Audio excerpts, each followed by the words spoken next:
Good morning, students. Welcome to English class.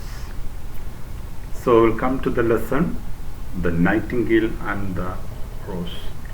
So last day I told you the story and I hope that you might have read the story. Okay, isn't it very interesting? Okay.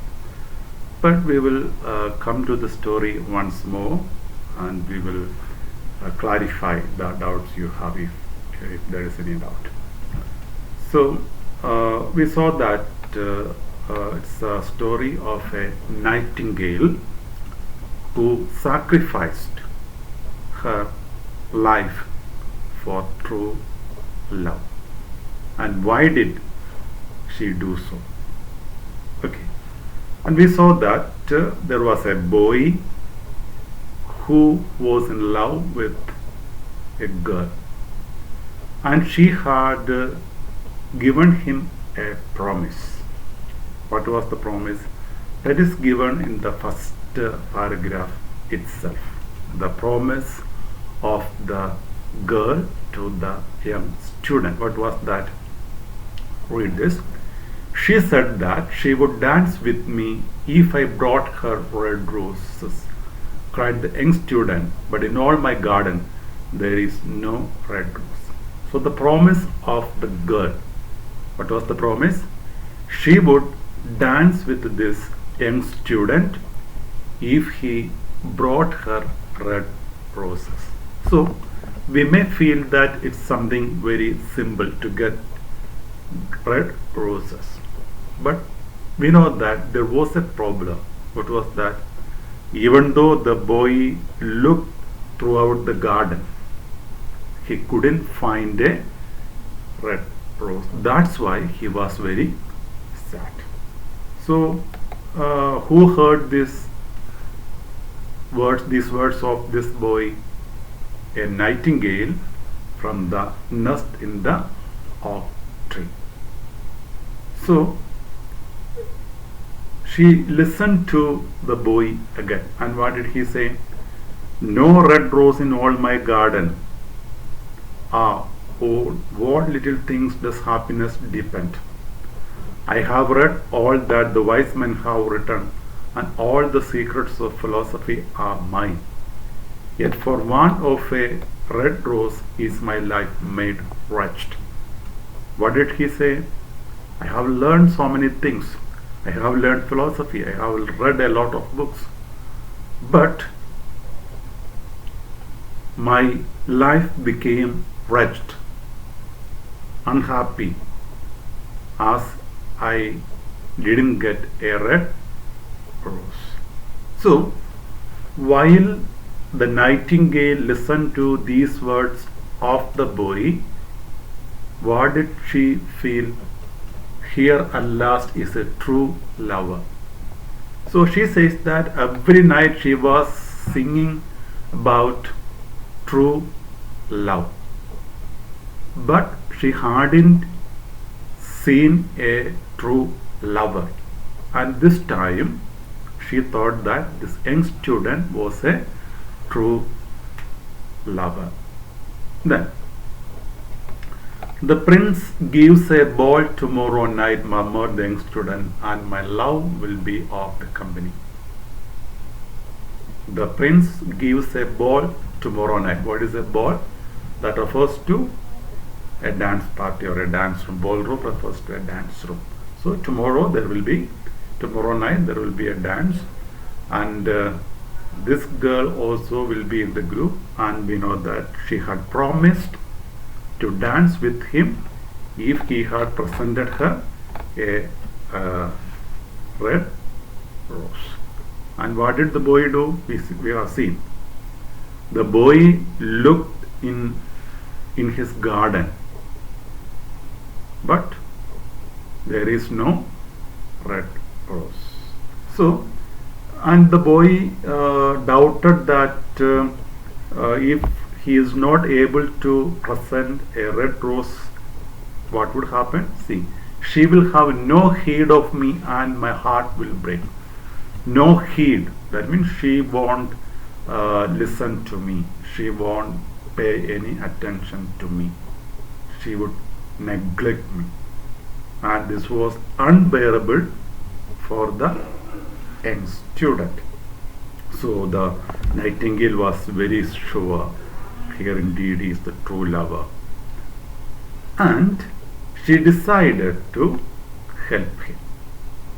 Okay, and also it is mentioned again, the words of the true lover is mentioned. The musicians will sit in their gallery and play upon their stringed instruments, and my love will dance to the sound of the harp and the violin. He couldn't think of the dance party because he won't be there. So by the time a little green lizard listened to her, listened to the boy, and asked why is he weeping. And afterwards, a daisy flower also listened to the words of the boy, but they didn't pay any attention to the boy. But the nightingale was very sad, and she thought that this boy was very unhappy, or he was crying to get a red rose, and she thought that it was her duty to present him a red rose. So it is mentioned the nightingale understood the secret of the student's sorrow, and she sat silent in the oak tree and thought about the mystery of love.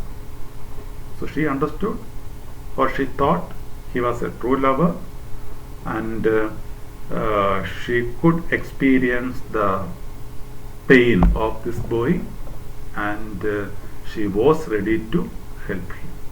Suddenly she spread her brown wings for flight and soared into the air. She passed through the grove like a shadow, and like a shadow she sailed across the garden. Why did she sail across the garden?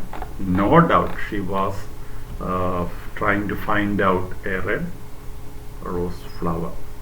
In the center of the grass plot was a beautiful rose tree, and when she saw it, she flew over to it.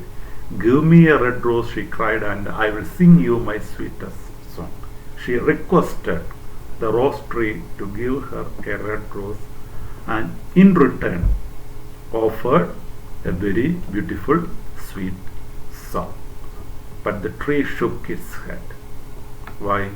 The tree was not able to help the nightingale. "My roses are white," it answered, "but go to my brother who grows round the old sundial, and perhaps he will give you what you want." This rose tree had white flowers, not red flowers. So she directed the nightingale to her brother, which was the other side of the garden. So what did the nightingale do? The nightingale flew over to the rose tree that was growing around the old sundial. "Give me a red rose," she cried, "and I will sing you my sweetest song." There also she requested the same thing, but as we discussed, she also was not able to help because roses were yellow. Then this tree suggested the nightingale to another spot, a rose tree which was growing, it is mentioned, beneath the student's window. So again she made the same request. But this tree also was not able to help, and what did she say? "My roses are red as the feet of the dove, and redder than the great fans of coral that wave and wave in the ocean cavern. But the winter has chilled my veins, and the frost has nipped my buds, and the storm has broken my branches, and I shall have no roses at all this year." Really?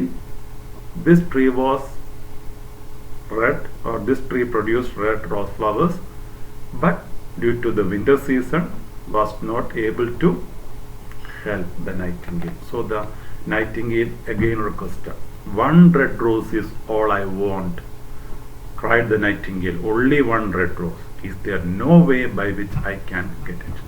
Is there any possibility of getting a red rose?" So what did the rose tree do? The rose tree told that there was a means to get a rose flower, but it is mentioned, I dare not tell it to you. I haven't the courage to tell it to you because it is so fearful. But the nightingale, as we mentioned, told, I am not afraid. So the condition told. What was the condition? See, if you want a red rose at the tree, you must build it out of music by moonlight and stain it with your own heart's blood. You must sing to me with your heart against a thorn. All night long you must sing to me, and the thorn must pierce your heart, and lifeblood must flow into my veins and become mine. This was the condition. What was the condition? She should sing to the rose tree throughout the night, pressing her breast against the thorn, and the blood from the nightingale should flow into the veins of the rose flower. And do you think the nightingale will agree to it? Yes. So what did the nightingale say? Death is a great price to pay for a red rose, cried the nightingale, and life is very dear to all. It is pleasant to sit in the green wood and to watch the sun in his chariot of gold and the moon in her chariot of pearl. Sweet is the scent of the hawthorn, and sweet are the bluebells that hide in the valley, and the heather that blows on the hill. That means everybody wants to live here. No one is ready to die. Everyone wants to enjoy the life in this beautiful nature. Yet, love is better than life, and what is the heart of a bird compared to the heart of a man? Even though life is dear to everyone, she told that her life is more or is not so important as the heart of a man, and love is better than life. Understood? She valued love better than life. That means she was ready to give her life for a red rose. So then what happened, we can imagine. The nightingale told the boy, what did she tell? Be happy, cried the nightingale, be happy. You shall have your red rose. I will build it out of music by moonlight and stain it with my own heart's blood. All that I asked of you in return is that you will be the true lover. The nightingale promised the boy that she would build a rose flower with her music, and in return what she wanted was that a promise. What was the promise? He would be a true lover. Then we know that the nightingale was going away, and the oak tree was very sad. The oak tree felt sad, and the oak tree asked the nightingale to sing her a last song, and the nightingale, it is mentioned, sang a very beautiful song. So it is mentioned, so the nightingale sang to the oak tree, and her voice was like water bubbling from a silver jar. That means it was something very beautiful. So while there was moonlight, what did the nightingale do? Flew to the red rose tree, and as she promised, all night long she sang with her breast against the thorn, and the cold crystal moon leaned down and listened. All night long she sang, and the thorn went deeper and deeper into her breast, and her lifeblood ebbed away from her. That means began to flow from her. So it was going on like that, and after some time what happened? On the topmost spray of the rose tree there blossomed a marvelous rose, petal following petal, as song followed song. That means while she was singing, there was a bud. But what did the tree cry to the nightingale? More blood. Press closer, nightingale, cried the tree, or the day will come before the rose is finished. So if you want a red rose, you should sing loudly, and you should sit close to me. So what did the nightingale do? Pressed closer against the thorn, and louder grew her song. and a delicate flush of pink came into the leaves of the rose. That means it was becoming red. And the tree again cried, press closer, press closer. So, press closer, little nightingale, cried the tree, or the day will come before the rose is finished. So what did the nightingale do? Pressed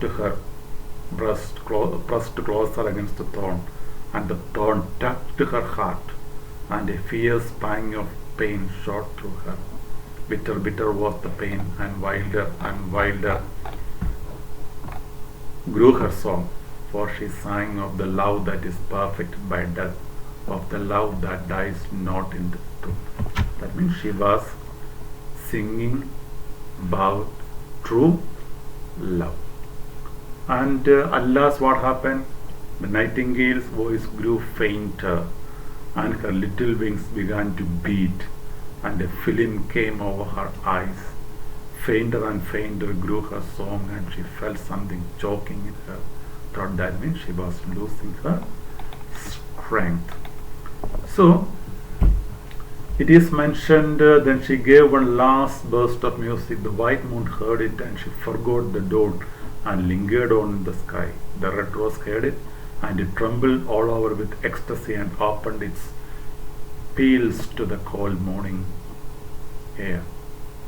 That means there was a red flower, and the tree cried, "Look, look, the rose is finished now." What was the response of the nightingale? Made no answer. She was lying dead in the long grass with the thorn in her heart. She was dead. So the day, in the daytime or in the morning, while the boy opened the window, he saw a beautiful red rose. And see, why, what a wonderful piece of luck, he cried, "Here is a red rose. I have never seen any rose like it in all my life." And he lay down and plucked it. He was very happy. And what did he do? He ran to the professor's daughter. What was she doing? She was sitting in the doorway. And the boy told her, "You said that you would dance with me if I brought you a red rose. Here is the reddest rose in all the world. You will wear it tonight next to your heart, and we will dance together." What was the response of the girl? Was she happy? No. But the girl frowned. This frowning is a sign of displeasure. That is, you are showing your displeasure by frowning. Okay, what did she say? "I am afraid it will not go with my dress. And besides, the Chamberlain's nephew has sent me some real jewels. And everybody knows that jewel costs far more than flowers." This was the real reason. Somebody had offered her real jewels. "Well, upon my word, you are very ungrateful," said the student angrily, and he threw the rose into the street, where it fell into the gutter, and a cartwheel went over it. What did the boy do? "You are a cheat. Upon my word, you are very ungrateful." Because she had promised him to dance with him if he had brought red roses. And what did he do? Threw the rose into the street, where a cartwheel went over it. "What a silly thing love is," said the student as he walked away. So he walked away, throwing the rose flower into the gutter. And he told that love is a silly thing. But we know that it was not a silly thing for the nightingale. That's why she had sacrificed her life to get a red rose. Okay, as we discussed earlier, for some of the people, love is a silly thing, and for the boy and for the girl, it was a silly thing. But what about the nightingale? It was something very serious and very important. That's why she had sacrificed her life. Okay, it's a very simple story. So read it many times and complete the side questions. Okay, thank you.